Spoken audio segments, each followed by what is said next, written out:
Right. Sorry, guys. I'm sorting. I went live before I was properly sorted. So I mean, I would apologise, but apologies are fairly meaningless. Right. I just need to get the URL up on the. Oh God, that's me. That's my own voice. No one needs to hear that. Right, I'm just going to post this up in the Discord and on relevant learning platforms, and then people can. Thanks, Alec, for already doing my job for me.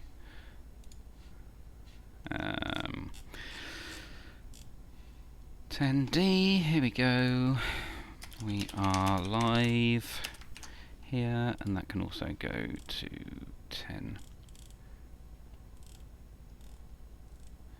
10D. Apologies for anyone watching this on the rerun.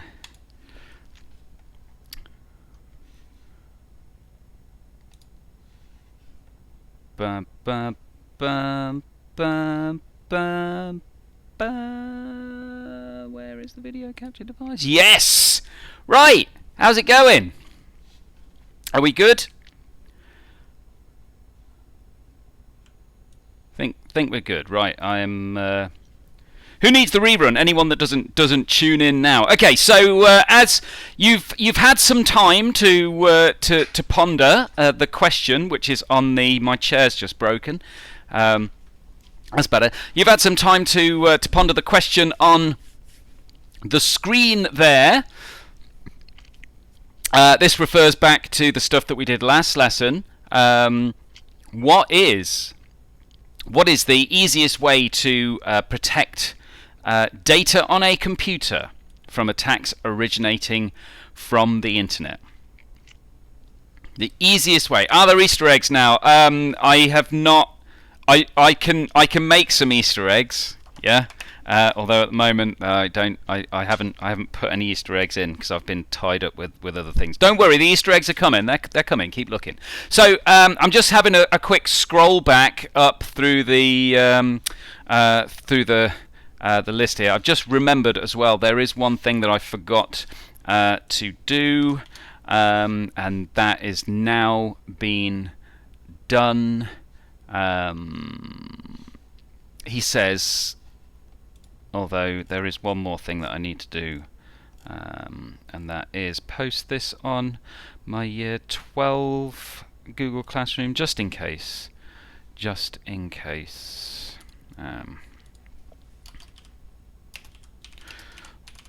Just in case they didn't get it. Right, okay, cool. So, might have some Year 12s in, because this sort of like leads up to what we're currently doing with them. Okay, so let's have a look. I'm just going to scroll back up through here.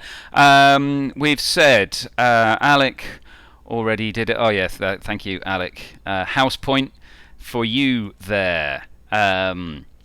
Glowfly. Who is Glowfly? It's entirely correct. The easiest way to protect data on a computer from attacks originating from the internet is don't connect it to the internet. If you're not connected to the internet, you're not at risk. However, what if you actually need to do some work on the internet? You need the computer to be connected to the internet, but you still want to protect it. What then is the easiest way to protect your data if you have to be connected to the internet? Use a firewall. Correct. I'm glad you guys were paying attention when last we when last we met.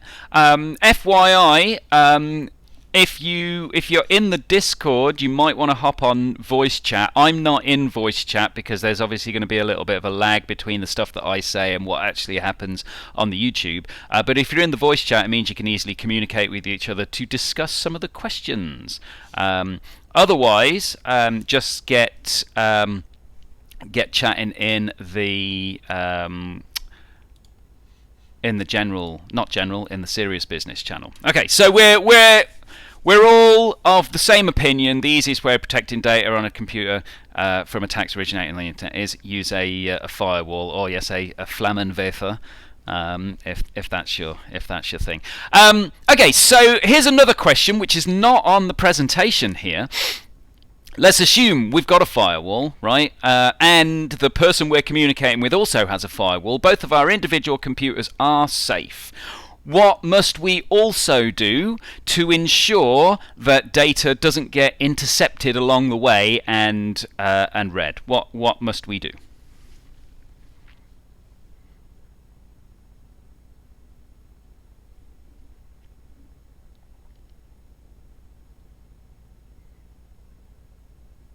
Yes, encrypt your close bracket data. Yeah, encrypt your data. If your data is encrypted, it means that people that intercept the data won't be able to read it. Okay, now all of the encryption methods that we've looked at so far have been symmetrical. Okay, you've used the same password to encrypt and decrypt, and that's not great, right? We're going to touch on something called asymmetrical encryption today, but only briefly, because the main focus of this lesson is malware. Okay, so by the end of this lesson, you will be able to describe different types of malware. You'll be able to also explain other potential forms of attack, and then I've got a little bit of a investigation for you to do into ways to prevent this attack. These different sorts of attacks. Okay, you can see I was halfway through highlighting my objectives in different colours, and I got distracted by actually adding some useful content to my presentation. So I apologise that it's not fully color-coded on your objectives here. I'm sure you'll be able to pick out the keywords. Malware is obviously a keyword, but also prevent is the keyword here. Okay, so I'm going on the understanding that you guys have your notes open in front of you, or you have some paper and you're making some notes here. Okay, so let's get on. Just out of interest, how many people do we actually have here? Apparently there's 29 people in the stream. Nice one, guys. That's more than I was expecting. So rock and or roll. Why you block me on Discord? I did not block you on Discord. Okay. So, first of all, how many of you already know what malware is? If you know what malware is, just spam it in the chat, and I don't mean literally, Alex. Okay, just explain to me in the chat what malware is.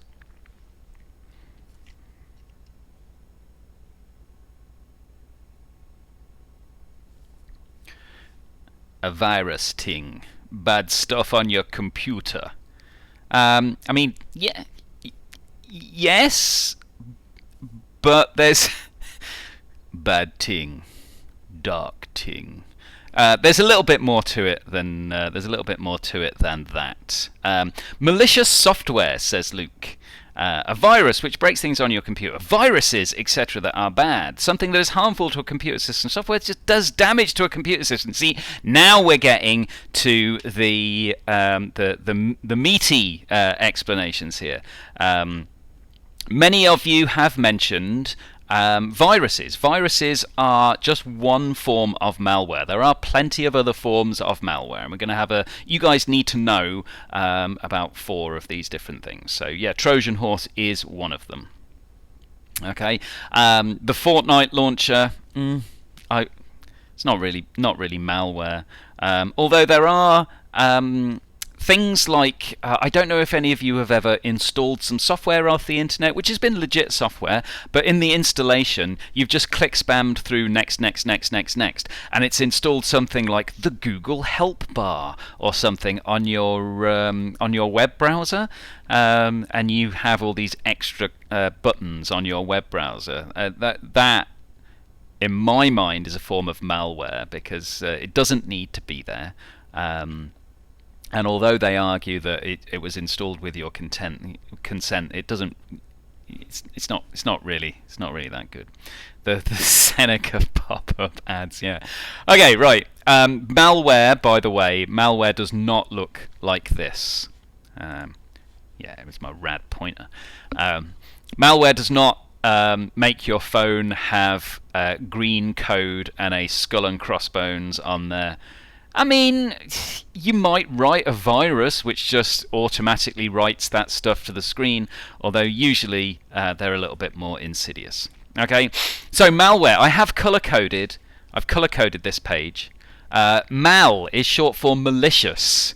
Okay, the actual mal bit of malicious comes from the French word meaning bad. Okay, so I keep touching my face. This is wrong. I shouldn't be doing that, but I have washed my hands, so that's all right for a minimum of 20 seconds. Mal is short for malicious, having or showing a desire to cause harm to someone. And ware is the second half of software. So it's malicious software smushed together. I nearly just knocked my mug over. It's malicious software, right? The word is a portmanteau. Has anyone heard the word portmanteau before? Just say yes or no in the chat right now. Portmanteau, yes or no. There's a rap for you. Yeah.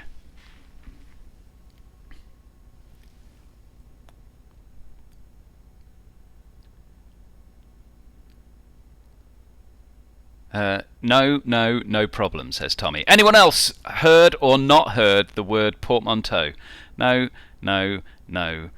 Okay, so what a portmanteau is, and this is me doing the English department's job for them, you know.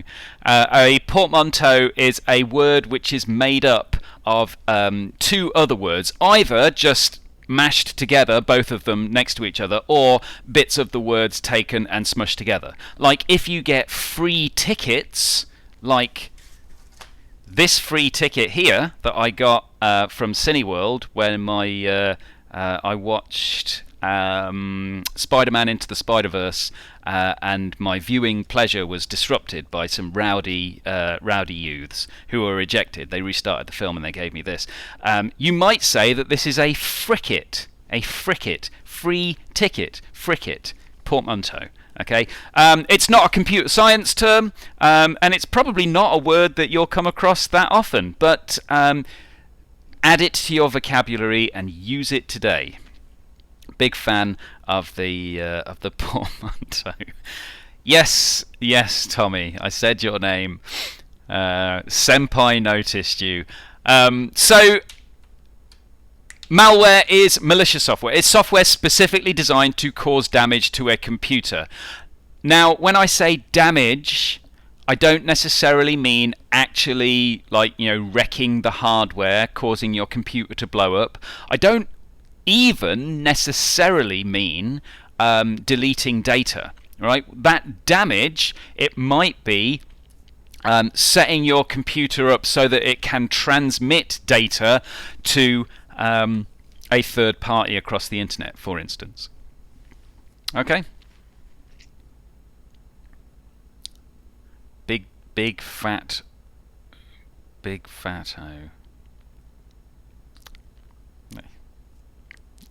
Yep. Anyway, moving on.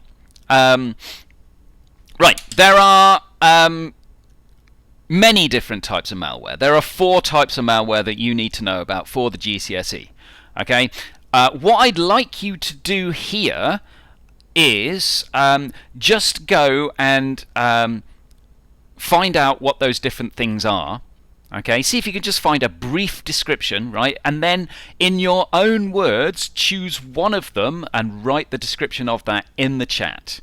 Okay, so maybe you found out what a virus is, and see if you can write your own description of what a virus is in the chat down there, right? Maybe as well you want to have a look at Trojans or worms or ransomware. Maybe you already know what these things are. Okay, I'm going to give you 5 minutes, and you know what I'm going to do in that 5 minutes. That's right, because this mug ain't going to fill itself, right? By the way, best mug.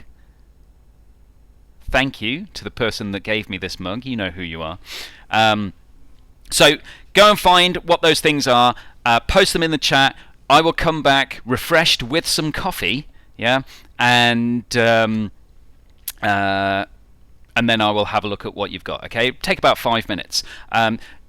Whoever it was that said the other day that their mum got scared by my coffee grinder, don't worry, I've already ground the coffee, so you'll just have to deal with the with the sound of the kettle. The Hutton Orbital mug is in the dishwasher at the moment, I'm afraid, Tommy.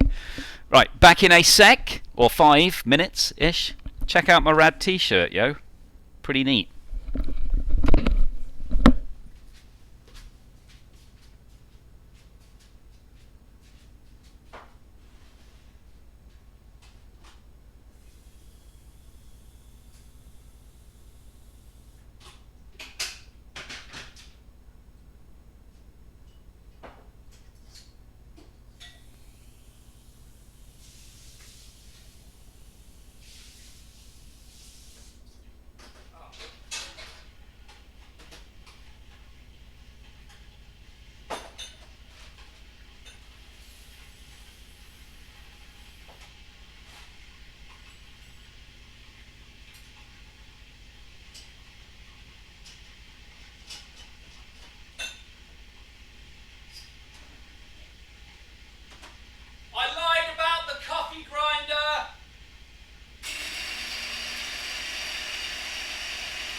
I'm back.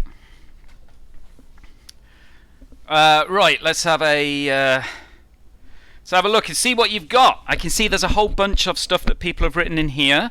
I'm just going to scroll up and have a look and see what we've got here. Shai Hulud is the best worm. Good. Not that kind of worm.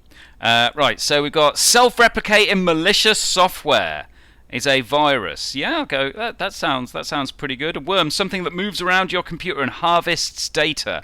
Not quite. I mean, it does move around your computer, sort of. Trojan means self-replicate. Nope, Trojan is not self-replicating. Trojan is one of the only ones that is not self-replicating, in fact. Trojan Horse. Something disguised as a normal file or program to trick users into downloading the malware. Excellent. That is pretty much bang on. A replicating piece of code corrupting computer systems, says Karen. Yes, that is almost spot on for a virus. Ransomware. Something specifically designed to cause harm by removing access to a computer until money is paid. Yes. For bonus points, can you say how that access is removed? Concurrent viewers 33. Excellent. 16 likes. That's better than last time, I think. No, I had 20 likes last time. Control-C, Control-V. Malicious software blocks access to a computer system until some money is paid to the attacker. You didn't say what that... Oh, yeah, ransomware, good. Spread over computer networks and consume bandwidth and overload web servers. Yes, good. Okay, we've got some stuff here. I apologise for the coffee grinder. I don't know if you heard me shout. I lied about the grinder. I did have coffee grinder, but it's excellent, Nathan. Well copied from Wikipedia there.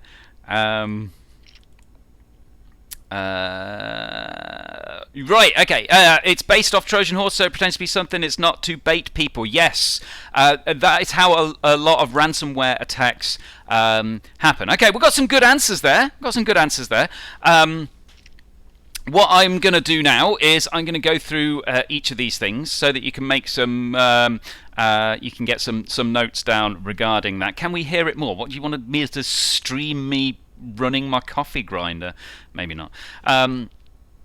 Okay, so a virus. A lot of people will say, oh, my computer's got a virus on it, when it's not necessarily a virus. However, generally speaking, like for the muggles out there that don't understand computer science, they're more likely to understand virus as being bad. I mean, for obvious reasons, especially now, yeah. But viruses, worms, Trojans, they are all subtly different things in terms of how they are programmed. Okay, now it would be tremendously irresponsible of me to show you how to program a virus, but having said that, if anyone's interested in the fundamentals of how this self-replicating code works, I can potentially do some stuff on that. Okay, so a virus, a piece of code which self-replicates. So self-replicate, let's make sure we actually understand what that means. To replicate means to copy. To self-replicate means to copy yourself. So the code copies itself, right? But the thing that marks a virus out as different from like other pieces of malware is that it injects that code into other programs or files. Okay, so I don't know how much of the biology of like real life viruses you guys know about. Just out of interest, how much have you studied viruses in biology at all? Do you know how a virus works?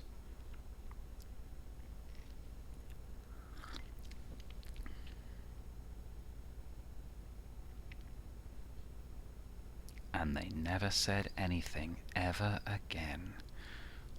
Okay, so yeah, so you've probably on a basic level, what the virus does, it gets into the body, it latches on to the cells in the body, and it injects its own RNA into those cells, which then allows the virus to replicate within those cells, and eventually the cells gets filled up with the virus, and then it bursts, and then more viruses go around, they attach themselves to cells, they inject their RNA in there. Okay. The way a computer virus works is kind of similar. Okay, if you imagine, I mean, RNA, DNA, they are the programs of life, if you like. So what the virus is doing, it's injecting its own programming into your cells. Or in the case of a computer virus, the virus is injecting its own programming into other programs, which means when those programs are run, the virus will be triggered again, and then it will, even if you manage to get rid of what you thought all of the virus files were, or even if you got rid of the original virus files, once those files are infected with the code, it could potentially still be run. Okay? How does it actually know what the virus is, like exe files? Well, most viruses target Windows systems, right? Anything with a .exe file on a Windows system is an executable file. However, most files have what's called a file header at the start, which is a series of bytes which are used to identify the file type. You can see this for yourself. If you open up a PNG file in a text editor, you'll get a garbled string of nonsense, but at the start you'll have a little bit that says PNG, and same with a JPEG. You'll get something that says JPEG stroke JFIF, because that's the header information about the file, right? So some viruses, by the way, don't discriminate between executable files, program files, and other files. They'll just inject themselves into every single file. There was a virus way back when called the Love Bug, the I Love You virus, and it ran on Visual Basic code. Yeah, Visual Basic. It ran on Visual Basic code, and what it did basically was overwrite all of the I think it was all of the image files, all of the program files, but it wasn't amazingly sophisticated. It didn't inject itself specifically, it just overwrote those files with itself. Okay, so yeah, I mean, you don't, in terms of knowing the ins and outs of all of this stuff, I've gone into way more detail than you need at GCSE level. Okay, all you need to know is that a virus is something which self-replicates by injecting its code into an existing file.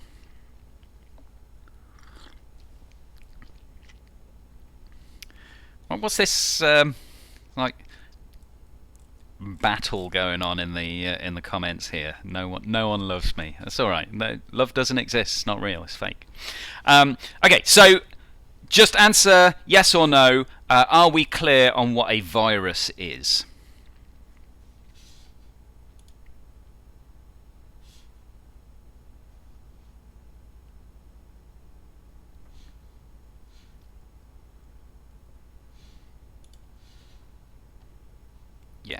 Yes. Love ain't fake. George Hill, 2020. Excellent, cool. Love ain't fake. Love real. Anyway, next slide. Worms, right? Worms. Now, a lot of people, what a nickname for the person you want to be with forever. That is much. Someday she will marry me. Marriage. Don't get me started on marriage. Right, anyway, do we need to know the different types of virus like polymorphic and multipartite? No, you do not. No, you do not. It's interesting reading about what that means. If you do A-level computer science, you will study polymorphism, which is an interesting subject. Basically, to give you a brief overview, a polymorph is something that can change its form, right? A polymorphic virus is one that actually changes the structure of its code to avoid detection from antivirus. And someone, I can't remember who it was, asked a question, how does antivirus software work? Well, the way that antivirus software works is when a virus is identified, the string of binary that makes up that virus, obviously, every program has a unique string of binary because that's what makes the program work, right? It's added to a database, and the way that antivirus software works is it scans your files looking for that particular string of binary. When it identifies that string of binary in a file, it says, "Wait a minute, sec, we got a virus here. Whack it in quarantine." Okay. Right, anyway. Tough time never last. Only tough people last. Anyway, worms. A piece of malware which Delph replicates. Yeah. You know what I meant there. Delph replicates. That should be self-replicates, yeah? Obviously, we need a new quote of the day for the Discord, so I'll be taking I'll be taking like requests on what you want it to be. Big up respect to the A-level students coming in here to broaden their learning. Okay, so a worm, kind of like a virus, but rather than injecting its code into other files, it just copies itself. Okay, it's technically not designed to cause damage, although sometimes it will self-replicate itself, copy itself over in order, it will overwrite files as it does it. But a pure worm. I don't have enough subscribers to super chat, don't worry about it. A pure worm will just copy itself. It says, here I am, I'm a worm. Boom, now there's 2 of me. And then each of those worms is saying, here I am, I'm a worm. Boom, now there's 4 of me. Does that make sense? Yeah? And if you think about it, you've got 1 worm makes 2, 2 worms make 4, 4 worms make 8, 16, 32, 64, 128, 256, 512, 1,024, 2,048, 4,096, 8,192, 16,384, 32,768, 65,536. And so, I mean, you can keep on going, right? But usually they won't just duplicate themselves, they'll make 2 or 3 copies of themselves, and each of those 2 or 3 copies of themselves will make 2 or 3 more copies of themselves. Okay? Some worms are designed to stay on the one system, fill up all of the RAM until you can't store anything else in memory, and that forces a system crash. Yeah, some of them are designed to fill up the hard disk space. So you can't store any more files, and sometimes that might cause a system crash as well. I've got a question for you, just referring back to what we did a few lessons ago. If the RAM is full, how does the computer then store additional things that would normally need to go in RAM? Shout out to Nikki, by the way.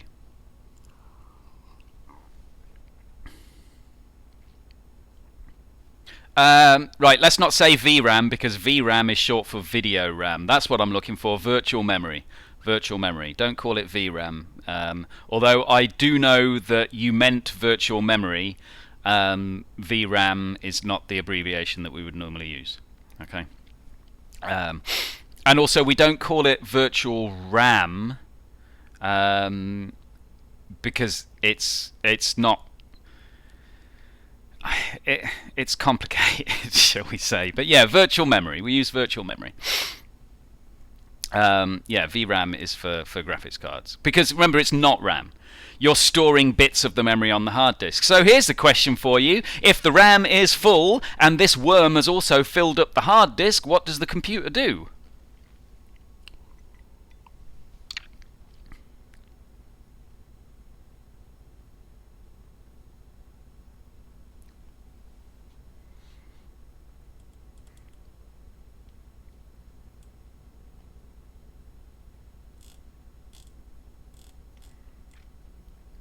It shuts up. It blows up. It crashes. Yeah, I mean, it'll grind to a halt.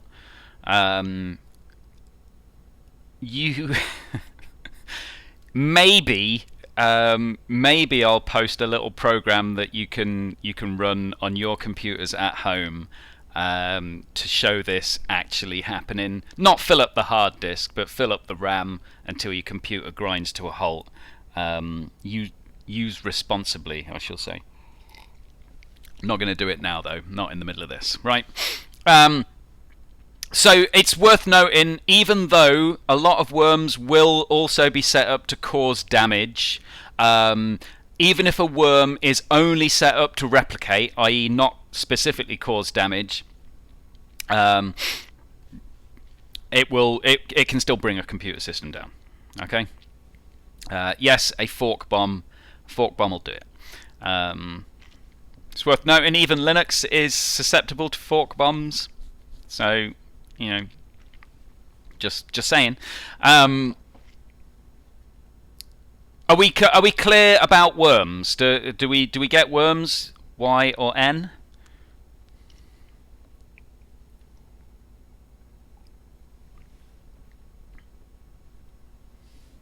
21 likes, yo. That's one more than yesterday's. Not yesterday's, Monday's.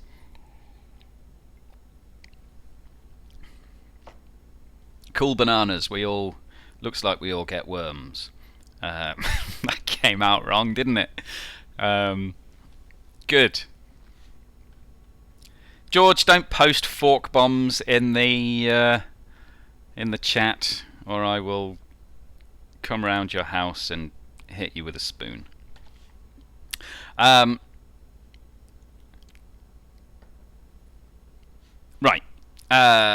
So there is a story, a legend of sorts, about something called the Morris worm. Don't know if you guys are familiar with the Morris worm. Here, this picture is taken from Wikipedia, and whoever took this picture either has the crappiest camera in the world or the shakiest hands in the world. Because look at you can barely read that code. But the Morris worm was a self-replicating program which was written in 1988, which practically brought the internet down. Now, back in 1988, the internet wasn't the same thing that it is now. Okay, but still, it fit on a floppy disk. It's there, that's in the Computer History Museum, which I think is in California.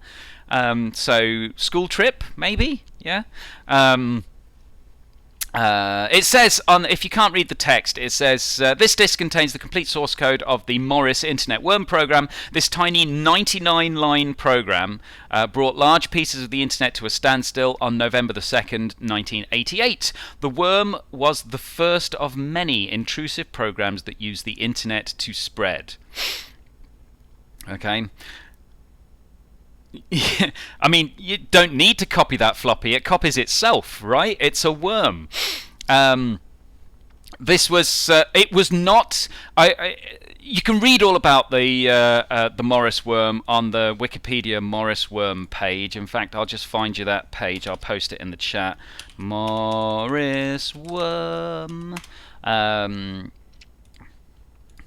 mean, don't read it now. But it's there. It was not designed specifically as a malicious piece of code. It was one of those things that kind of got out of hand, as they often do. Okay, so you can read all about it at a later date. I'll also post that link on Google Classroom and pin it in the Discord as well. Okay, so yeah, worms. They're not just confined to a single system. They can spread across multiple systems. A lot of the time what they're designed to do is they will start copying themselves. They will also look for any open ports that will allow the data to be transmitted to other machines on the network. Usually they'll infect all of the machines on a LAN and won't necessarily spread across the internet, but it all depends. Is there a virus that can't be stopped, like the plague? I mean, you can effectively stop any virus by isolating the computer. It's amazing how many parallels there are between like protecting systems from computer viruses and what's actually going on in the real world now. That whole self-isolation thing, disconnect your computer from the internet, do a full clean install, and it's safe from viruses. You can build up local networks, right? And so if there was potentially a virus on the internet which was unstoppable, so to speak, then the way to fight it would be to isolate every single node on the internet and basically rebuild it from scratch. Okay.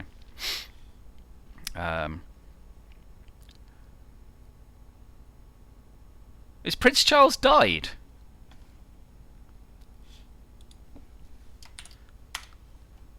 F.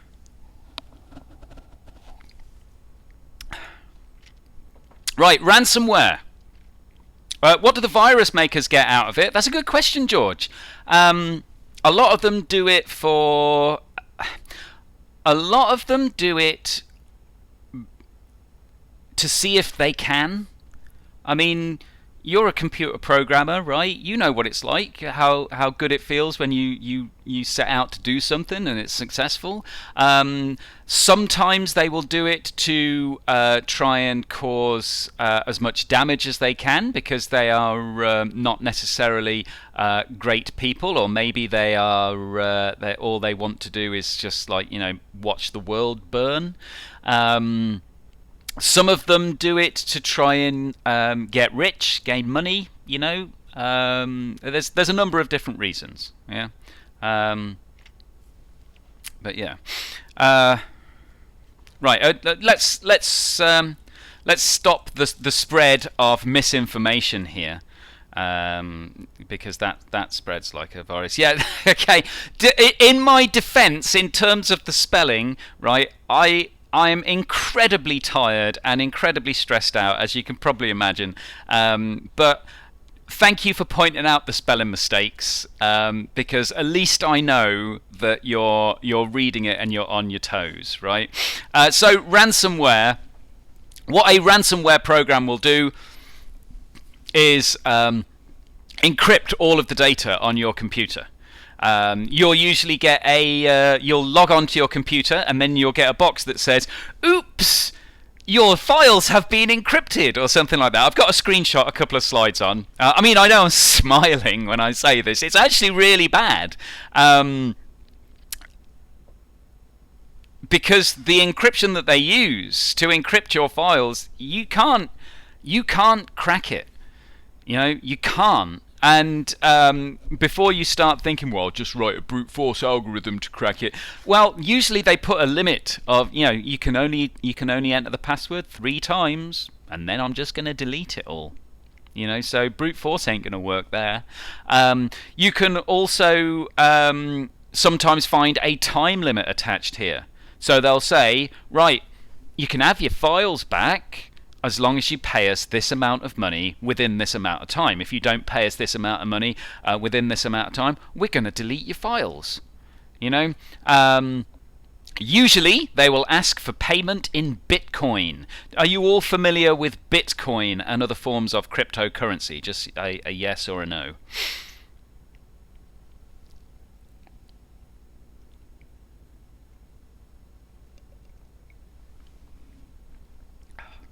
God, imagine being forced to play PUBG.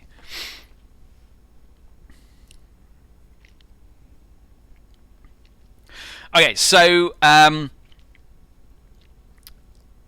most of you are aware of what Bitcoin is. Just to those of you that are not sure about Bitcoin and cryptocurrency, what it is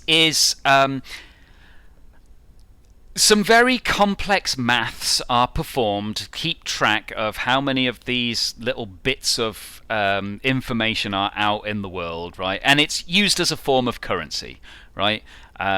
It's not regulated by any central bank. It's not regulated by any government or anything like that. It's all regulated by what's called the blockchain, and that is way too complicated for me to get into now and still have any hope of finishing this lesson on time. Okay, so the reason, or someone that knows about Bitcoin, can you suggest the reason why the crackers might ask for payment in Bitcoin rather than sort of like being sent to a specific bank account or payment in cash?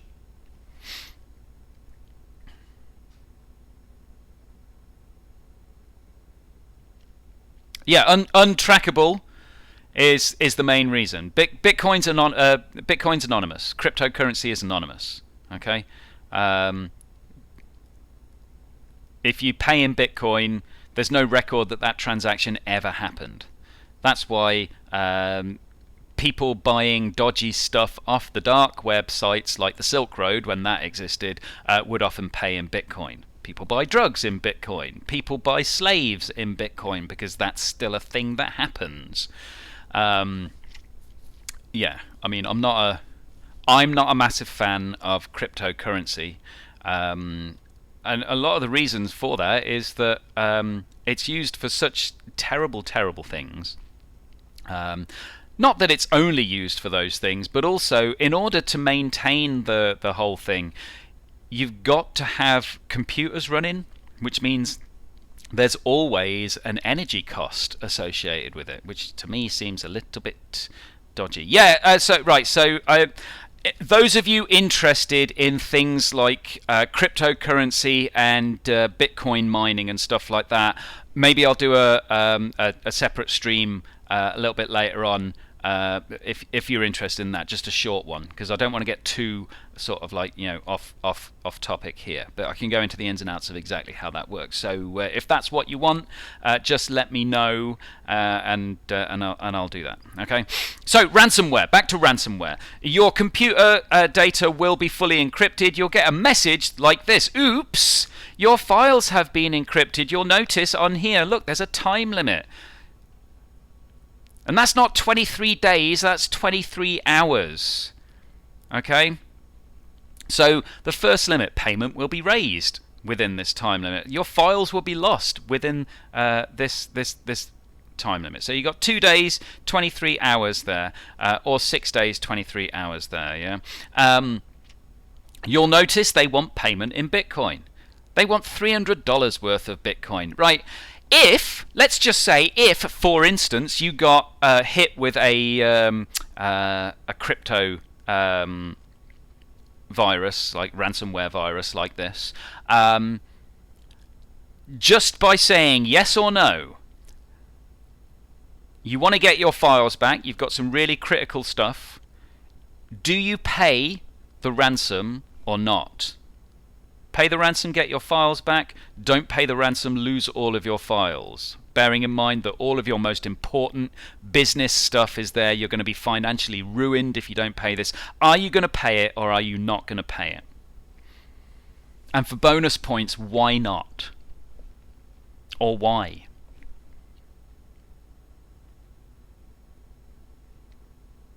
We don't negotiate. Depends on the cost. My important homework. Yeah, the answer is no. Yeah, you never pay. Never pay. Because you've got no guarantee that they're going to ever unlock your files, right? And if you deal with these people, there's the high likelihood they can find out exactly who you are, right? These files don't get onto your computer because it's been a targeted attack. Usually it's random. Okay, and so they don't know who's infected or anything like that. If you start dealing with them, then they know who you are, and then they might target you, right? So what do you do? Let's say you've been hit with this, all of your files are encrypted, you ain't going to pay. What do you do? How do you get your files back?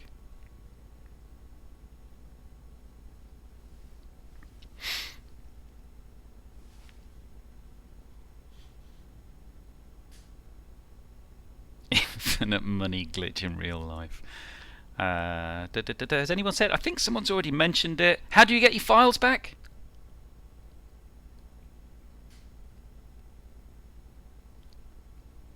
No one's given the correct answer yet. Yeah, there we go. Tommy in spitting straight truth there. Back up your goddamn files, right? You back up your files before an attack like this happens, and then when it happens, all you do is format your computer, restore your data from a backup. Because remember, how often should you be making backups?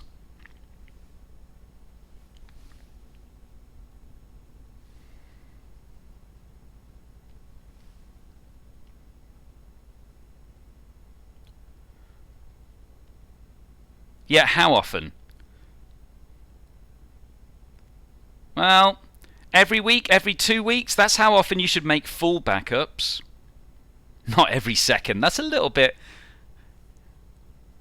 All the time. Right, so let me set the record straight here. You do a full backup every week, you do an incremental backup every day. Every single day you back up your files, every day.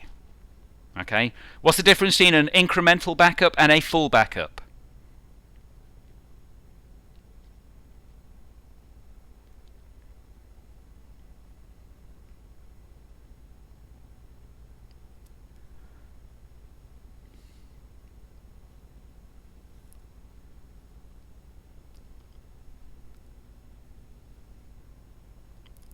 What do you mean, no clue? I've taught you guys this.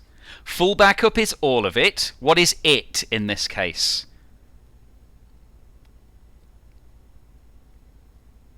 George Hill in with the answer there. Yes, incremental just stores the changes that have been made. A full backup is literally everything, right? We've done this.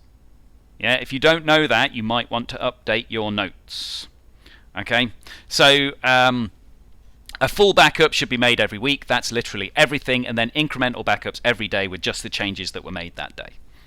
Okay, simples. Now, I've got a question on here which you've probably been looking at. Is anyone aware of the fact that the WannaCry virus, which is a ransomware attack, crippled the NHS? Right? Do you remember that? It was a while ago now, but you might have heard it on the news. Right? You never back up to your hard drive because that's a useless backup. Right? You always back up to some external media. Remember, either a tape or a CD-ROM, DVD-ROM or something like that, or online. Okay, a backup on your hard disk is pointless. In fact, my own mother got hit with a ransomware attack. And when I said to her, "You back up your files every day, right?" She says, "Yes." I say, "Where do you back them up to?" She says, "On the hard disk." And I said, "Well, now they're all encrypted. That's no good." And I said, from here on out, forevermore, whenever I talk about ransomware attacks, I'm going to use you as an example. So here we are, Mum. Yeah? Don't worry. She's learnt now. Yeah, I mean, sometimes you got to learn the hard way, right? But she's all right. She's fine. Okay, she recovered from that. I set her up with some cloud backup software. She's all right.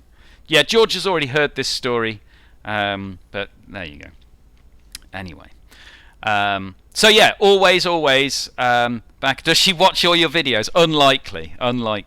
I mean, yeah. Don't think she does. So NHS then.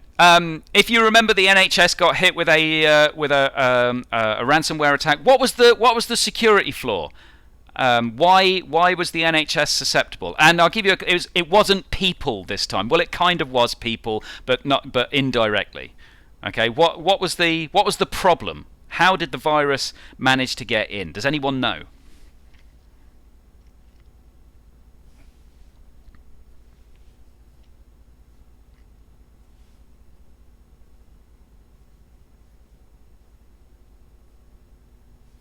IDK, because they wrote all their passwords on the door. No, it was not because they wrote all the passwords on the door. 50-year-old Karens. It was not 50-year-old Karens. Like I said, it wasn't the people this time. It wasn't the people this time.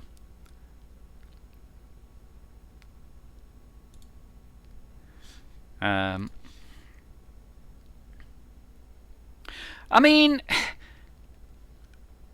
it was not really open ports, because this is not an attack that comes in through ports usually. Internet Explorer, well, we're getting closer to a solution here. Not necessarily Internet Explorer, but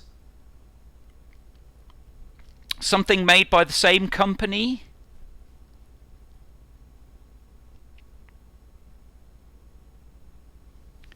See if I can give you a quick clue here.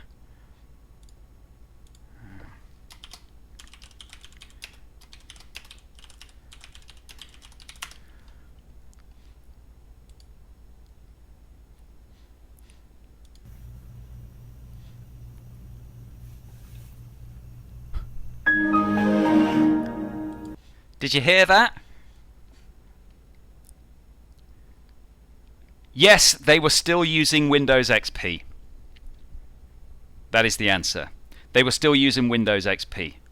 It was an incredibly insecure operating system. Well, it wasn't that it was insecure, it was just old and it wasn't being updated anymore. And so, I mean, those of you that have not yet finished writing the network policies for that last task that I set you,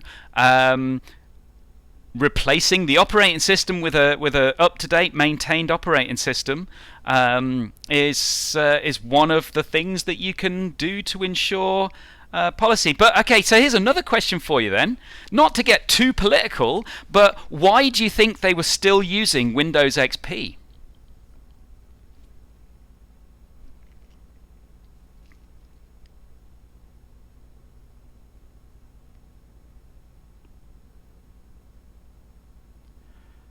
Yeah, any teacher that still uses Internet Explorer, what's that all about? But why were the NHS still using Windows? Yes, they couldn't afford to upgrade, right? The NHS has been underfunded by government. They could not afford to upgrade their systems.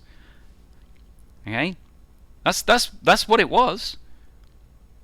The NHS has been underfunded for 10 years or more. Why do you think we're stuck in this situation now? Anyway, I'm not supposed to share my political viewpoint, but you guys all know what my political viewpoint is anyway. So let's just let's move on. Vision Express. Okay? On the subject of Vision Express, in many ways, I'd like to work in Vision Express or some other opticians, so that when people buy their glasses, I can say, "You will pay for your lack of vision." Anyway, Trojans. So we mentioned Trojans, yes. You're all aware of the Greek legend of the Battle of Troy, the Trojan Horse, right? We know about Troy.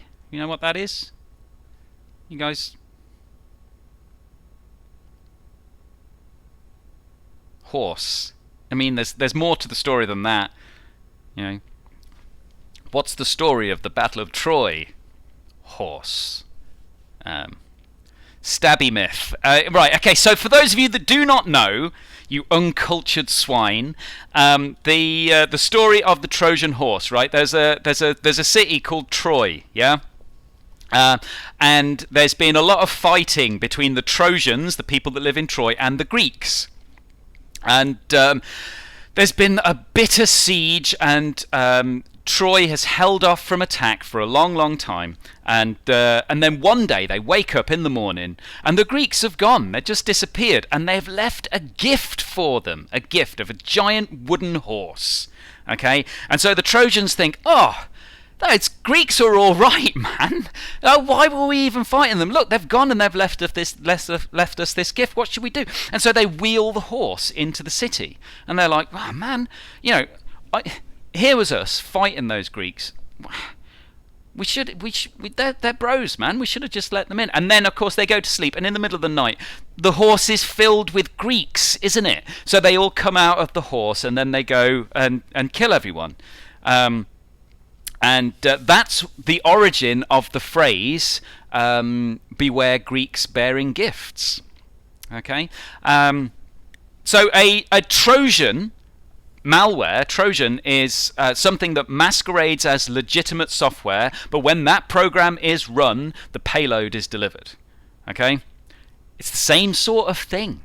Okay, instead of beware Greeks bearing gifts, it might be beware geeks bearing gifts. If someone hands you a USB stick and says, here's a USB stick, there's a cool game on that. Maybe don't run that game unless you actually trust the person. I certainly wouldn't trust anyone that comes up to you and says, play this game, it's really good. Probably wouldn't trust them. So anyway, that, incidentally, is how most ransomware attacks get onto the system. Yeah, they're not master hackers sat there, sort of like going, "Here you go. Here's the I'm gonna attack I'm gonna attack your system, and here's the it's not that. It's not that. It's an actual file, but hidden in that file is the bad thing. Now, the bad thing itself, it's not like a virus which is there to immediately destroy stuff. Look, Commander Keen is an amazing game, yo. Here we go. What's usually in the payload, right? In terms of malware, the payload is the bit that does the bad stuff. Yeah. What's usually in the payload for a virus is something that causes damage. For a Trojan, it's usually something that sets up a keylogger.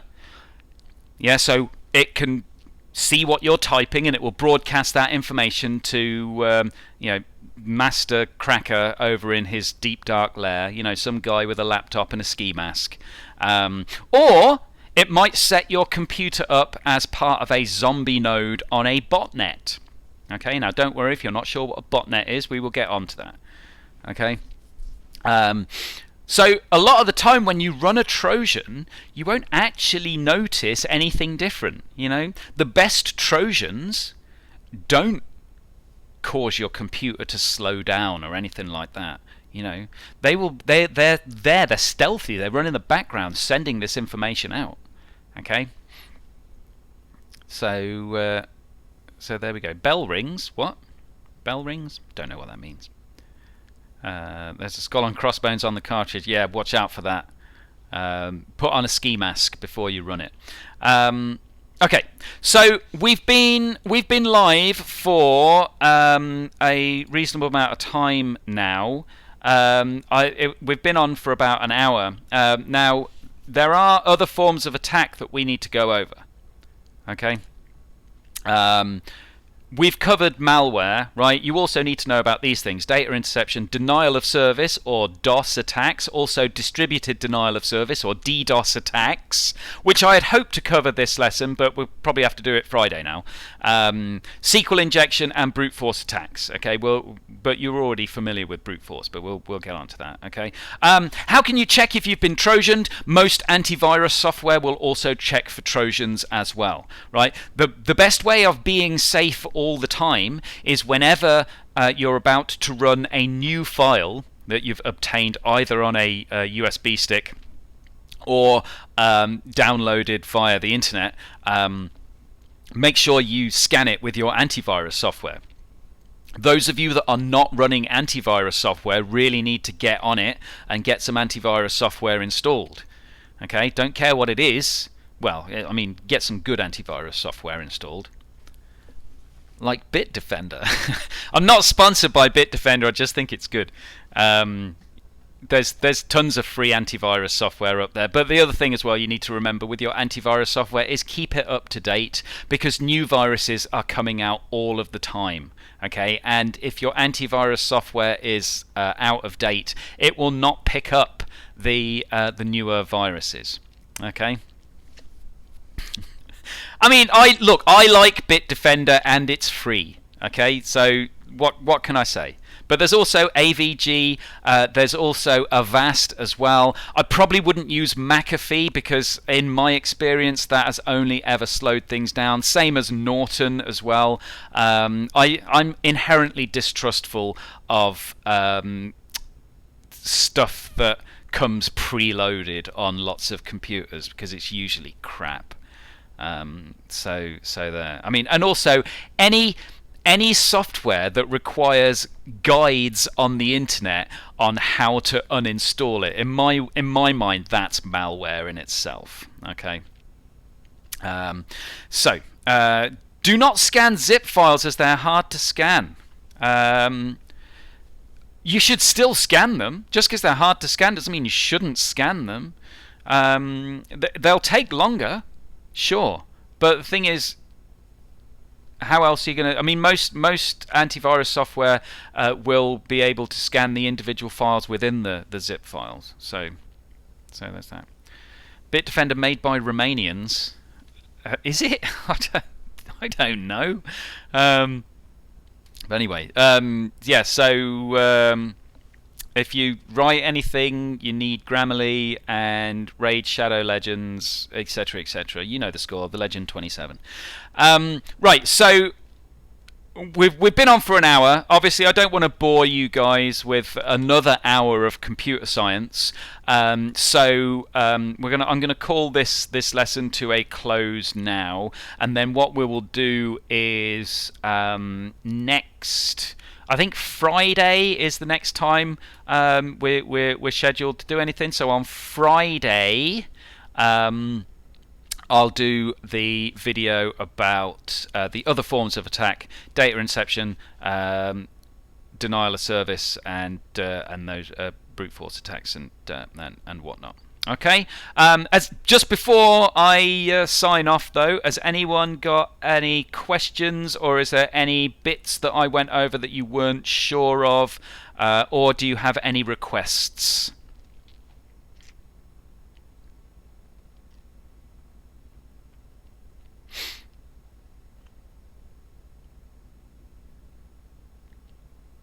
Are Trojan horses like your exes?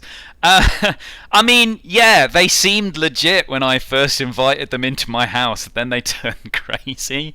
So maybe. What is a fork bomb? A fork bomb is a piece of code that spawns new processes, each of which spawns new processes, and so it eats up all of your memory. Should you be wary of Greek people? No, the Greeks are pretty sound. I had a Greek metal band stay at my house once, and it was a fun experience. So yeah, Greeks are all right. The band was called Raw Insect. If you're interested, Raw Insect. I think they spelt it like that. So check them out. They were pretty cool. Is the task due Friday? The task is due whenever you can get it done. Friday would be useful. I'm planning on going through and marking them. I will be setting a new task on Friday as well. So it makes sense for you to try and get the thing done by Friday if you can. Okay. Time of recording equals 2020 for reference. What if all the malwares were in a single computer? That computer would be... Oh, yeah. Actually, that would probably be my dad's computer, because I'm always going around there and fixing his computer. In fact, a lot of my students say, I can't install Python, and when I ask them about their computer, that it just seems completely wrecked, and what I really want to do is format the hard drive and reinstall Windows for them. Can malwares in fact malwares? Yes, they can. Yes, they can. Because if you think about it, some malware will be an executable program, and if you have a virus which is designed to inject itself into executable programs, well, no one is safe, so to speak. Okay, so just because something is malware, it doesn't mean it's immune from malware.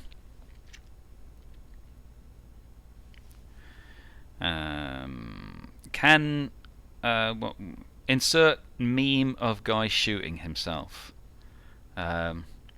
Gulag for malwares. Malware killing malware. Can malware damage my OS if it's on my D drive? Malware can damage your OS regardless of where it is. Malware, in theory, can damage your OS even if it's not on your computer. If it's on someone else's computer attached to your network, it can damage it. My brother once downloaded a rather dodgy sounding game off the internet, which involved some questionable content, and when he ran the program, turns out it wasn't the game, was it? It was malware, but it balked his computer and my dad's that was also on the same network. Is Roblox dating sim a form of malware? Probably not. Can malware damage my OS if it's on my Donald Duck USB stick? Yes, it can. Stupid questions. I don't know what Roblox lesbian hangout is. Don't think I'd want to know, really. I mean, I don't even know what Roblox is, to be honest. I just remember reading like reports of Roblox. Did you beat him afterwards? No, I don't. There's no... I mean, I had to fix both of their computers, but I've never let him forget that. In fact, I might text him like right now, saying, you know what, I've just told all of my students about that game you downloaded.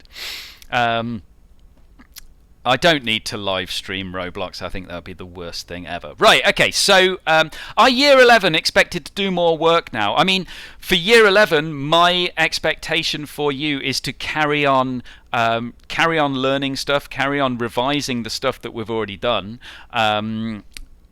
But there's no just because things are all messed up at the moment, that's no reason for you to stop sort of like, going over the stuff that we've done, making sure that you understand it. Right, remember, I might even set a few little tasks on the classroom for you guys as well, simply because I need to. Yes, exams are cancelled, but me as a teacher, I'm going to be instrumental in forming an opinion of what grade you would have got.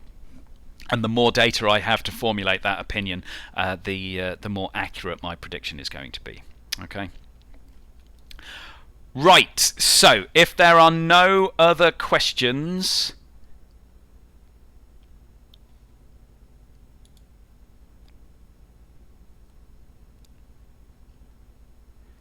no other questions. Cool. You need an outro. How about this for an outro?